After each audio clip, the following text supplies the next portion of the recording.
स्वागत है आपका ज्ञान डॉट इन यूट्यूब चैनल के एक और न्यू इंटरेस्टिंग वीडियो में। लेकिन वीडियो में आगे कुछ भी बताने से पहले मैं आपको उस की टॉपिक के बारे में बता देना चाहता हूं जिसके बारे में हम वीडियो में आगे डिस्कस करने वाले हैं।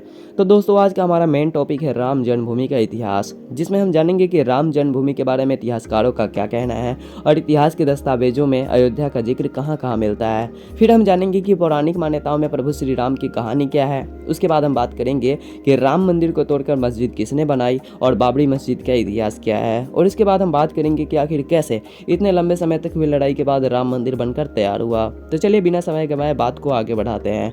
दोस्तों वेद, पुराण, उपनिषद और वाल्मीकि रामायण में अयोध्या का जिक्र तो है, लेकिन इन ग्रंथों के आधार पर अयोध्या का उम्र कैलकुलेट करना असंभव ही लगता है। इतिहासकार A.L. बासम के मुताबिक सरयू का जिक्र करने वाले ऋग्वेद का संकलन करीब 3500 साल पहले हुआ था, जबकि अयोध्या का जिक्र जिस अथर्ववेद में मिलता है उसका संकलन 3000 साल पहले पूरा हुआ होगा। इसी वजह से डॉक्टर याकोबी मैकडोनाल्ड से लेकर मोनियल विलियम्स जैसे इतिहासकार भी मानते हैं कि राम का जन्म आज से लगभग 3000 साल पहले हुआ था। हालांकि वेदों और पुराणों के हिसाब से गणना करने वाले लोग इससे सहमत नहीं हैं, क्योंकि उनका मानना है कि वेदों का अस्तित्व उनके लिखे जाने से बहुत पहले से है और श्रुति यानी कि सुनने की परंपरा में ये चले आ रहे थे। आसान शब्दों में कहे तो इन्हें लिखने की बजाय बोलकर अगली पीढ़ी को सिखाया जाता था और इस हिसाब से अयोध्या का अस्तित्व भी इससे काफी पहले से था। वहीं कुछ जानकारों का कहना है कि राम जी का जन्म त्रेता युग की शुरुआत में हुआ था। हर युग के समय को जोड़े तो राम जी का जन्म आज से करीब 8,70,000 साल पहले हुआ होगा। अब अगर हम इतिहास के दस्तावेजों में देखें तो अयोध्या का पहली बार आर्कियोलॉजिकल सर्वे अलेक्जेंडर कनिंघम ने 1862-63 में किया था। ये अयोध्या को लेकर इतिहास का पहला दस्तावेज माना जाता है जिसमें कनिंघम को घनन और विशाख लेख वाले सिक्के मिले थे और बौद्ध साहित्य के मुताबिक भगवान बुद्ध के काल में अयोध्या को विशाखा कहा जाता था। वहीं ब्रिटिश इतिहासकार जॉन की अपनी किताब में दो रास्तों का जिक्र करते हैं। एक था उत्तर पथ जो गांधार से शुरू होकर मथुरा से होते हुए आज के बांग्लादेश में ताम्रलिप्ति तक फैला हुआ था, और दूसरा रास्ता था दक्षिण पथ जो श्रावस्ती से शुरू होकर चित्रकूट से होते हुए प्रतिष्ठान तक जाता था। ये दोनों रास्ते व्यापार के सबसे बड़े रास्ते थे और ये दोनों रास्ते एक दूसरे को जहाँ पर काटते थे वहीं पर अयोध्या बसी थी। दोस्तों अभी तक आपने देखा अयोध्या का वो इतिहास जो इतिहासकारों के द्वारा बताया जाता है, लेकिन अब हम जानेंगे कि पौराणिक मान्यताओं में प्रभु श्री राम की कहानी क्या है। दोस्तों स्कंद पुराण में राम अवतार के बारे में बताया जाता है कि भगवान शिव से अजय होने का वरदान प्राप्त करने के बाद रावण ने देवताओं को सताना शुरू कर दिया। तब सभी देवता नंदी जी के पास पहुंचे मदद की गुहार करने, लेकिन नंदी जी पहले ही रावण को श्राप दे चुके थे कि जब कोई तपस्वी और उसका वानर सेनापति लंका आएंगे तब रावण का वध होना तय है। तब ये बात देवताओं ने भगवान विष्णु को बताई। उसके बाद विष्णु जी ने राम अवतार, नंदी जी ने हनुमान अवतार और देवताओं ने वानर अवतार लिया। वहीं पुराणों के मुताबिक राम जी अयोध्या के 64वें राजा थे। इस वंशावली कुल के कुल 123 राजाओं में से 93 राजाओं ने महाभारत से पहले और 30 ने महाभारत के बाद राज किया। अब अगर हम बात करें कि राम मंदिर को तोड़कर मस्जिद किसने बनाई, तो इस सवाल का कोई ठोस जवाब इतिहास में नहीं मिलता है। 1932 में छपी किताब अयोध्या ए हिस्ट्री में लेखक लाला सीताराम कहते हैं कि 1528 में जाने माने फकीर फजल कलंदर के कहने पर बाबर ने मीर बाकी को हुक्म दिया था कि राम जन्मस्थान मंदिर को तोड़कर मस्जिद बनाया जाए। मीर बाकी ने बाबर के आदेश पर मंदिर के सामान से ही मस्जिद बनवाया। ये बात मस्जिद की दीवार पर भी खुदी हुई थी, मगर कुणाल किशोर अपनी किताब अयोध्या रिविजिटेड में बताते हैं कि बाबरनामा के मुताबिक 20 जून 1529 को बाबर ने मीर बाकी और उसकी सेना को छुट्टी दे दी थी। तो ऐसे में मीर बाकी के मस्जिद बनवाने का सवाल ही नहीं उठता। अब बात करें 1784 में ईस्ट इंडिया कंपनी में बतौर मेडिकल ऑफिसर भारत आने वाले फ्रांसिस बुकानन की, तो उसने 1813-14 में अयोध्या का सर्वे करने के बाद अपने रिपोर्ट में जो लिखा था उसी विरोधाभासी रिपोर्ट की वजह से मस्जिद को बाबरी मस्जिद कहा जाने लगा। तो दोस्तों अभी तक आपने देखा अयोध्या और बाबरी मस्जिद का इतिहास, और अब हम जानेंगे कि झगड़ा कब और कैसे शुरू हुआ। तो आपकी जानकारी के लिए बता दें कि ये झगड़ा शुरू होता है मस्जिद बनने के करीब 300 साल बाद, जब 1855 में हनुमानगढ़ी पर मुस्लिम पक्ष अपना दावा करते हैं। उसके बाद नवंबर 1858 में 25 निहंग सिखों ने बाबा फकीर सिंह खालसा के नेतृत्व में बाबरी ढांचे में घुसकर हवन पूजा करते हैं, जिसके खिलाफ मस्जिद के मुअज्जिन मौलवी मोहम्मद असगर ने FIR दर्ज करवाई। उसमें लिखा गया कि निहंग सिखों ने मस्जिद से सटाकर एक चबूतरा बनाया है। फिर क्या था, 1885 में पहली बार राम मंदिर विवाद कोर्ट पहुंचा, जिसमें निर्मोही अखाड़े के रघुवर दास खुद को जन्म स्थान का महंत बताते हुए एक याचिका लगाते हैं। उस याचिका में चबूतरे को राम जन्म स्थान बताते हुए भारत सरकार और मोहम्मद असगर के खिलाफ सिविल कोर्ट में मुकदमा दायर किया जाता है।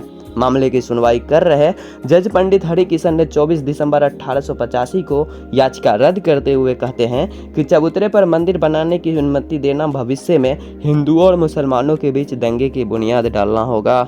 इसके बाद राम मंदिर के नाम पर राजनीति शुरू हुई। आज़ादी के बाद जब कांग्रेस ने 1948 के उपचुनाव में इस मुद्दे को उठाया, उसके बाद 23 दिसंबर 1949 को अयोध्या में एक नए विवाद ने जन्म लिया, जब बाबरी ढांचे के भीतर भगवान राम की मूर्ति पाई गई, जिस पर हिंदू संगठनों ने दावा किया कि भगवान राम खुद प्रकट होकर ये संदेश दे रहे हैं कि यही उनका जन्म स्थान है। फिर क्या था, 29 दिसंबर को कोर्ट ने विवादित ढांचे को CRPC 1898 के सेक्शन 145 के तहत कुर्क करते हुए परिसर के गेट पर ताला लगा दिया। फिर 1950 में राम मंदिर की लड़ाई अदालत पहुंची, जब राम जन्म स्थान के मालिकाना हक को लेकर दिगंबर अखाड़ा और निर्मोही अखाड़े ने याचिकाएं दायर की। उसके बाद 1989 में दो बड़ी घटनाएं हुई जिसने राम मंदिर विवाद का रुख ही मोड़ दिया।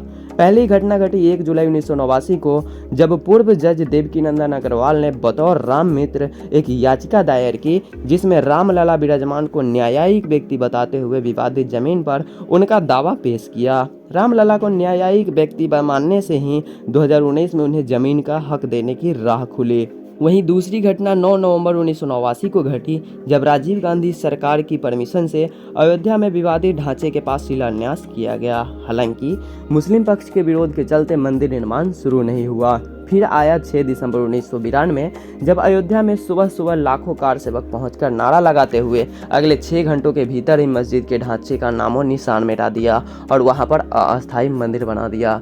किसी ने भी इस घटना को रोकने की कोशिश नहीं की, जिसके बाद देश में दंगे भड़क गए। जांच के लिए लिब्राहन कमीशन बना। आडवाणी और कल्याण सिंह समेत कई भाजपा नेताओं पर केस हुआ। 1993 में केंद्र ने पूरी 67 एकड़ जमीन अधिग्रहित कर यथास्थिति बनाए रखी। ढांचा टूटने के बाद 27 सालों तक रामलला टेंट में ही रहे। उसके बाद केस की जांच CBI ने शुरू की। फिर उसके बाद इलाहाबाद हाईकोर्ट ने 3 हिस्सों में जमीन को बांट दिया। हालांकि 6 महीनों बाद ही सुप्रीम कोर्ट ने फैसले पर रोक लगा दिया। और फिर आया साल 2014, जब केंद्र में भाजपा की सरकार बनी। केंद्र में नई सरकार आने के बाद कोर्ट में भी इस मामले में तेजी आई। 2017 में पहले 3 जजों की बेंच ने सुनवाई शुरू की और 2019 में तत्कालीन CJI रंजन गोगोई की अध्यक्षता में 5 जजों की बेंच बनी और 9 नवंबर 2019 को इस बेंच ने अपना फैसला सुनाया, जिसमें विवादित भूमि पर रामलला विराजमान का स्वामित्व यानी कि अधिकार माना गया। सुप्रीम कोर्ट ने अपने फैसले में 2.77 एकड़ भूमि पर रामलला विराजमान का अधिकार माना। कोर्ट ने केंद्र सरकार को आदेश दिया कि 3 महीनों में एक ट्रस्ट बनाकर उसे भूमि सौंप दी जाए। साथ ही मंदिर निर्माण ट्रस्ट के संचालन और उसके पूरे रख रखाव के लिए केंद्र को गाइडलाइन बनाने की सलाह भी दे दी। साथ ही सुप्रीम कोर्ट ने केंद्र और यूपी सरकार को ये निर्देश भी दिया कि मस्जिद बनाने के लिए सुन्नी वक्फ बोर्ड को अयोध्या में ही 5 एकड़ जमीन उपलब्ध करवाई जाए। सुप्रीम कोर्ट के निर्देश के बाद अयोध्या के धन्नीपुर इलाके में सुन्नी वक्फ बोर्ड को 5 एकड़ जमीन दे दी गई, जहां पर मस्जिद के साथ साथ 300 बेड का हॉस्पिटल, कम्युनिटी किचन और इंडो इस्लामिक रिसर्च सेंटर बनाने की तैयारी है। फरवरी 2024 में मस्जिद निर्माण का प्रक्रिया आगे बढ़ेगी और इस तरह से 27 साल टेंट में विराजे रामलला को आखिरकार 22 जनवरी 2024 को अपना भव्य मंदिर मिल ही गया।